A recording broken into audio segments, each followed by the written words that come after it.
you won't get rotation. Nowhere in the nation. Program directors and DJs ignored. Just so simply say top 40, and top 30, top 20, and top 10. Until you put more hip-hop in. We need media of our own. We need media of our own. We agreed to found an action movement and to call it Dignity. We agreed to found an action movement and to call it Dignity. We agreed to found an action movement and to call it Dignity. And in terms of basic infrastructure with the city, electricity, water, what is the situation now? Is it in pockets and neighborhoods, or is it totally out throughout the city? I think that some parts of the city do have electricity. Also, phone service is really spotty, but occasionally it seems to work. I've been able to receive a few calls and just on occasion make a call out, but many times there is no service. In terms of food and water, there are markets that I've seen still operating where there's not a lot of destruction. There's water that's being sold on the street. So if you have money, if you're not totally destitute, which is not the case for a lot of Haitians, I think that you can get by. You can get some of the basic things that you need.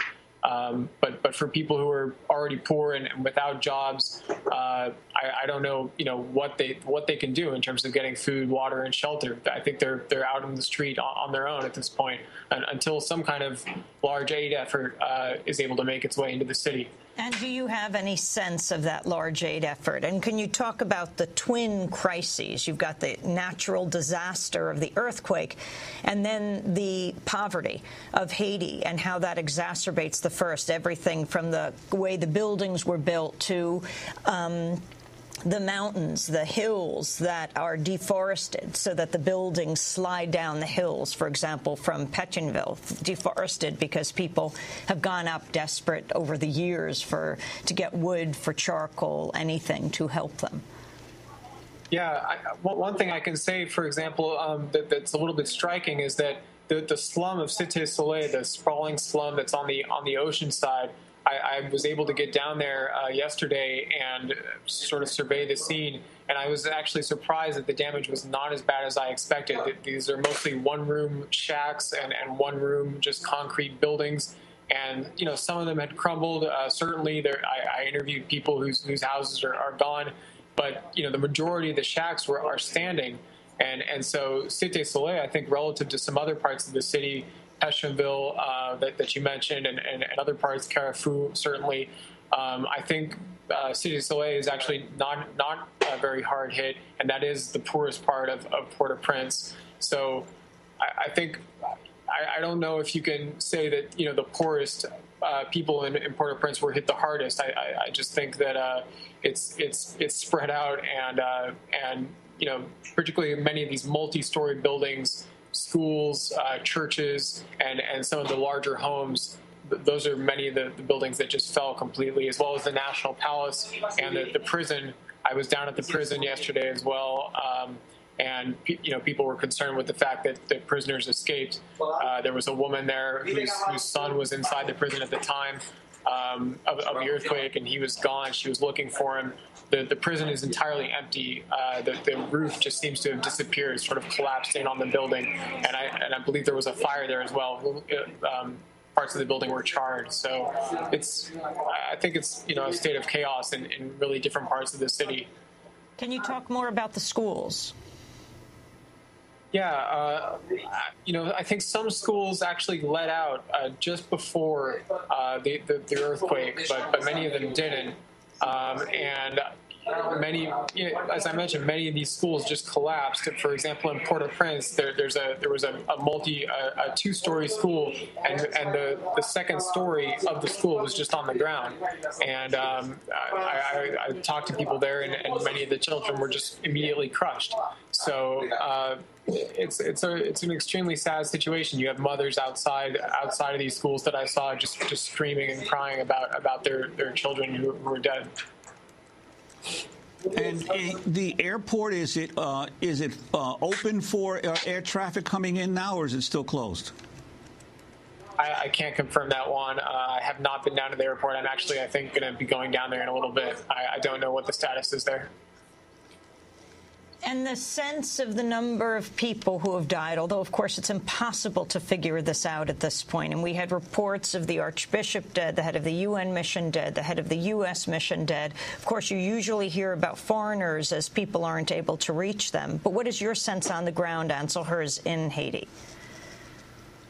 Yeah, I spoke to, I think, one of your producers last night, and at the time I felt like at least 100,000 was a fair estimate of the number of deaths. You know, there's so many bodies in the street and houses that collapsed and buildings, and I think for each building you probably have, you know, a dozen or 2 dozen people who have died. So I felt like 100,000 might be a fair estimate. It's really hard to know, of course. I heard 50,000 being put out today by some of the officials. I'm hard to say. You know, whatever numbers there are, as they begin to count, they're just going to continue climbing until again there's some kind of large aid effort that makes its way into the city. And today we've seen really nothing in the way of that. Aftershocks? Yeah, there were aftershocks last night, just a few. It's really kind of been eerie and scary in a way, because at midnight, after the earthquake, initially the aftershocks seemed to stop, and I didn't feel any aftershocks basically all day yesterday until sort of late in the afternoon, and they just kind of came suddenly here and there, and so it's just hard to know, you know, if there's more. When is it going to stop? It's a tough question. Well, Ansel Herz, we want to thank you very much for being with us. We will hopefully continue to get in touch with you to tell us what's happening on the ground. Do you have a sense of increasing desperation of people as these hours tick by? I do. I think that people are sort of waiting. That's just the sense that I got, that they don't have options. They don't know what they can do besides wait, because the Haitian government is so weak. The peacekeepers here, who have provided a lot of the logistical support for different infrastructure over the past 5-6 years, they're occupied with a lot of their own personnel who are died or buried beneath rubble. So I think people are waiting, and they're looking for things that they can do to help each other in the meantime. I think they're all trying to stick together as much as they can. You know, I heard some journalists talk about rumors of theft and violence and civil unrest, and so far I've seen none of that walking the streets of Port-au-Prince. So that's my personal view from the ground level. I haven't seen any large-scale civil unrest, and I think that's, you know, really speaks to the resiliency of the people here in the face of this disaster. Ansel Herz, we want to thank you very much for being with us. He's an independent journalist speaking to us from Port-au-Prince via Skype. He's lived in Haiti since September. This is Democracy Now!, democracynow.org, The War and Peace Report. We'll be back in a minute.